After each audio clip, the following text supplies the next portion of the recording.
Nuevas manifestaciones, como decimos, contra el régimen iraní en respuesta a la muerte de 176 personas tras el derribo de un avión ucraniano cerca de Teherán. Hablamos de todo ello en nuestra sección de Mundo en Guerra con el militar en excedencia, analista en seguridad y defensa, Bruno Navarro. Bruno, muy buenas noches. Buenas noches, Alba.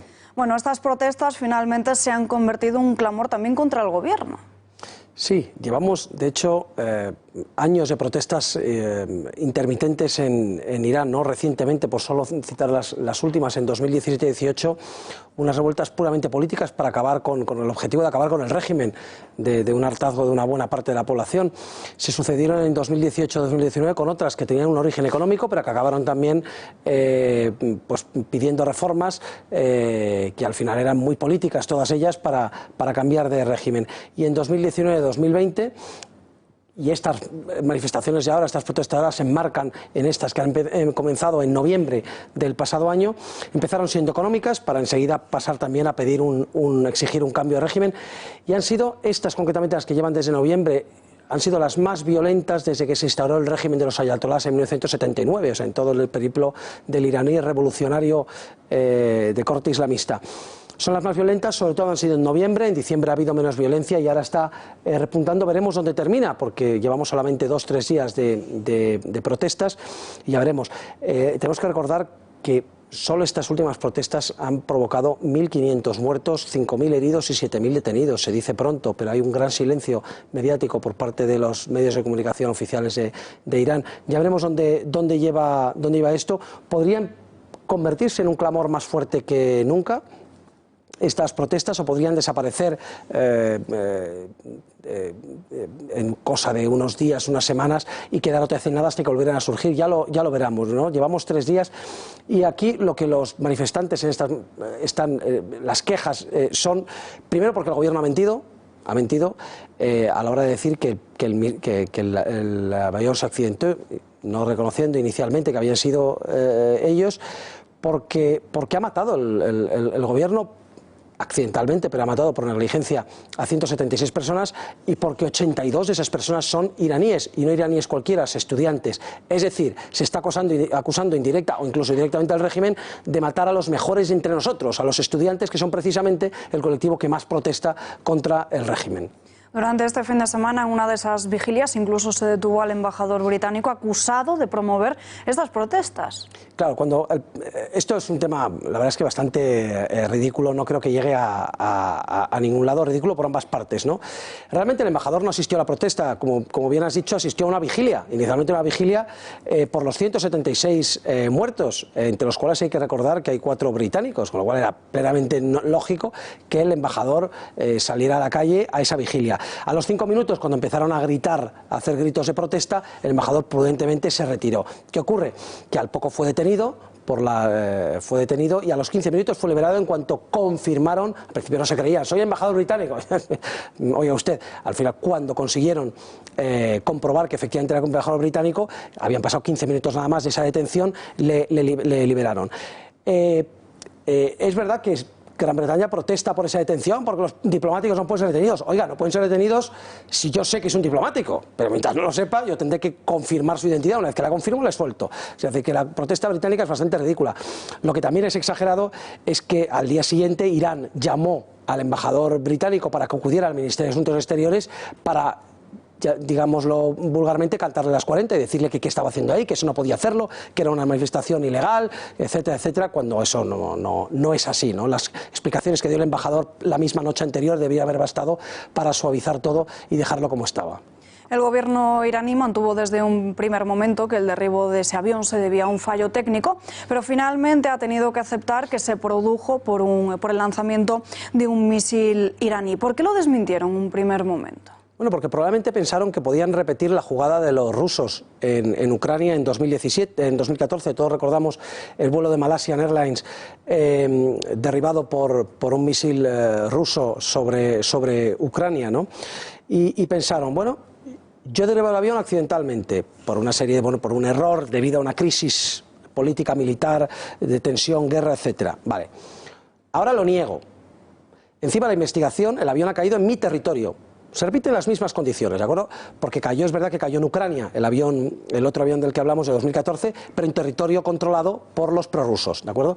Aquí es lo mismo, ha caído en Irán, con lo cual yo controlo la investigación, puedo retardarla, puedo torpedearla, puedo impedirla en determinados casos y sobre todo retrasarla. Hasta tal punto que cuando años después la investigación oficial dictamine qué es lo que ha ocurrido y me culpe a mí, a nadie le va a importar. De hecho, a nadie le importa. Hablo a nadie, en general no salen las noticias, cuando aquí lo comentamos en esta casa, pero la mayoría de los medios no importó, fue una noticia que pasó al día siguiente, se había olvidado que los rusos realmente eran los responsables de aquel misil, ¿no? Y en esto los iraníes pensarían primero que podían controlar la situación y mentir, de la misma forma, pero enseguida las acusaciones de Estados Unidos, de Canadá, que tenía nada menos que 63 muertos dentro de ese avión, la segunda nacionalidad más importante de bajas en ese avión, incluso las acusaciones jordanas eran demasiado evidentes. Así que yo creo que hicieron bien porque vieron enseguida que la jugada les había salido mal y a los 3 días rectificaron y reconocieron que habían sido ellos. Imaginémonos qué habría podido pasar, cómo afectaría al régimen, que esto hubieran tenido que reconocerlo al cabo de 10, 20, 30 días. Las protestas dentro del país podrían haber posiblemente, no digo probablemente, pero posiblemente haber derrocado el régimen. Así yo creo que han sido rápidos en rectificar. Además, en las últimas horas, este fin de semana, Donald Trump ha anunciado nuevas sanciones contra el gobierno de Irán, pero esto va a forzar a Teherán a negociar. Bueno, yo creo que esto no se va a arreglar aquí, ni se va a arreglar aquí, ni Irán va a recular, ¿no? Pero ya ha bajado el nivel de intensidad. Curiosamente, precisamente con estos ataques que está habiendo últimamente entre Irán y Estados Unidos, va a bajar el nivel de agresividad. No por las sanciones y las protestas, en el caso de Irán, las sanciones lleva con sanciones toda su vida, desde el año 79 ya con sanciones, y eso no le va a modificar. Ni tampoco exactamente las protestas en sí, de las cuales ya también está acostumbrado, como hemos dicho al principio del programa, tiene bastante costumbre de tener protestas, sino porque en este caso hay algo objetivamente reprobable hacia ellos, que le hace que no pueda escudarse y excusarse, que es la muerte accidental, sí, pero la muerte de 176 personas. No puede responder ante la presión internacional, no puede justificarse ni huir hacia adelante con mayor violencia, mayor vehemencia en sus ataques o en sus respuestas, porque es culpable objetivamente. Y en la presión interna tampoco puede responder a la presión interna porque es que hemos matado a 83 ciudadanos. ¿Qué respondo ante eso? Con lo cual, de hecho, la policía, las fuerzas de seguridad tienen órdenes de no reprimir, de no utilizar armas de fuego por ahora en estas manifestaciones, porque es lo que les faltaba ya, ¿no? Quiero decir, yo creo que el régimen, en cierto modo, sí que está reculando en ese sentido, baja la agresividad, pero no se va a solucionar aquí, el problema va a seguir permanentemente, pero sí que baja la agresividad. Esas palabras que escuchábamos antes del presidente de Estados Unidos, de Donald Trump, diciendo me da igual que acepten negociar o no, pero que no se produzcan más víctimas, también ayuda a relajar esas posturas y a que no haya tanta agresividad ni tantas tensiones. Bueno, yo creo que eso es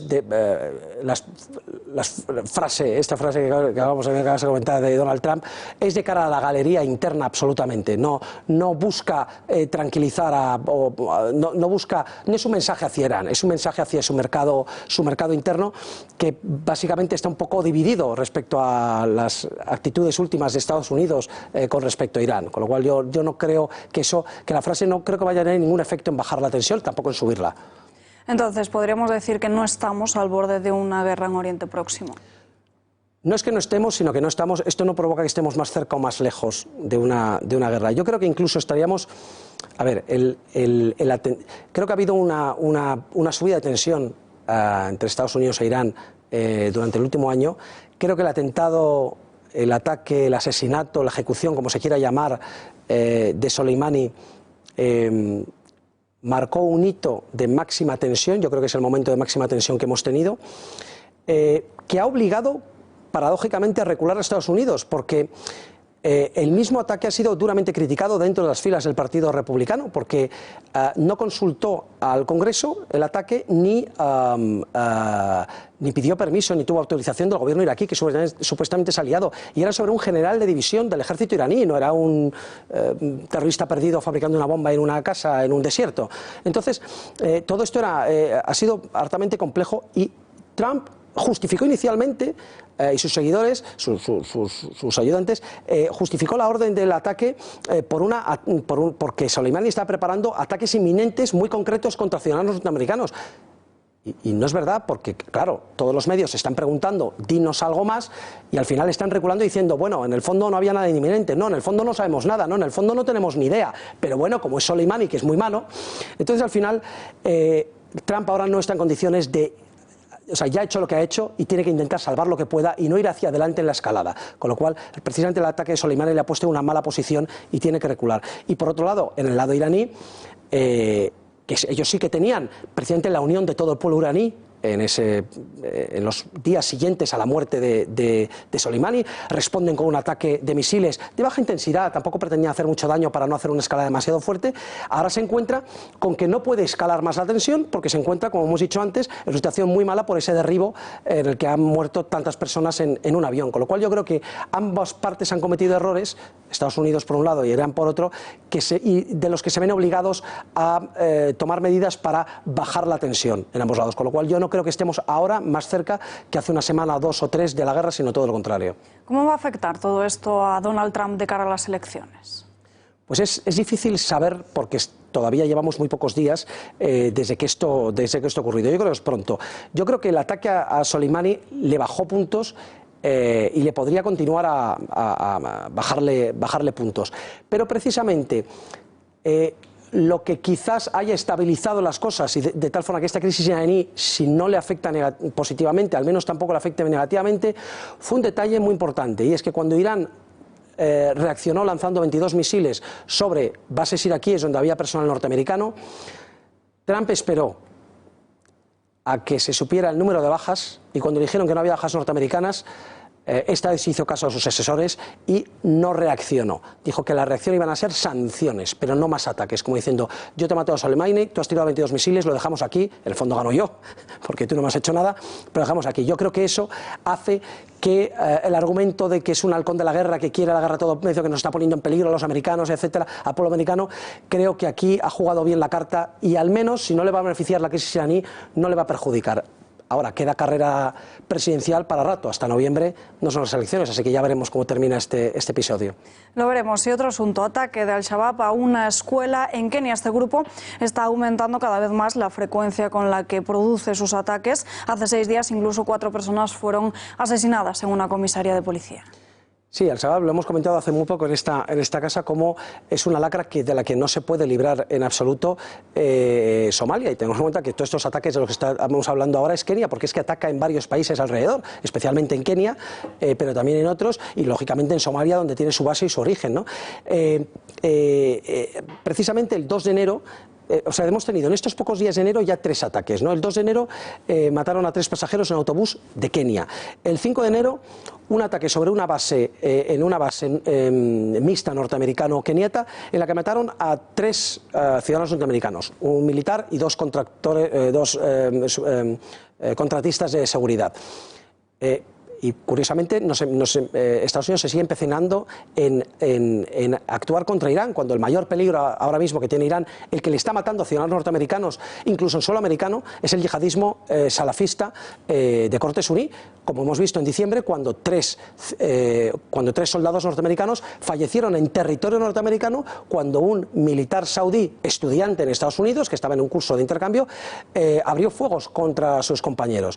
Y eso está lleno. El 11S es cuestión saudí, la promoción y financiación del yihadismo salafista es saudí. Luego, sin embargo, se focaliza todo en el tema de Irán, que en los últimos años la verdad es que, siendo un peligro, no es el mayor peligro precisamente que tienen ni los Estados Unidos ni el mundo occidental. Y naturalmente el ataque que estamos comentando ahora del 13 de enero, de hoy mismo, sobre en una escuela en la que han matado a 3 profesores y secuestrado a otro. Siempre estamos hablando de Kenia últimamente.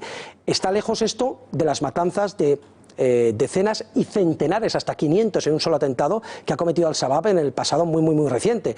Y esto no es lo grave, dentro de la gravedad, lo grave es como nos despertemos pasado mañana con otro atentado de estas características que están plenamente capaces de repetirlo en cualquier lugar en esos cientos kilómetros a la redonda que dominan.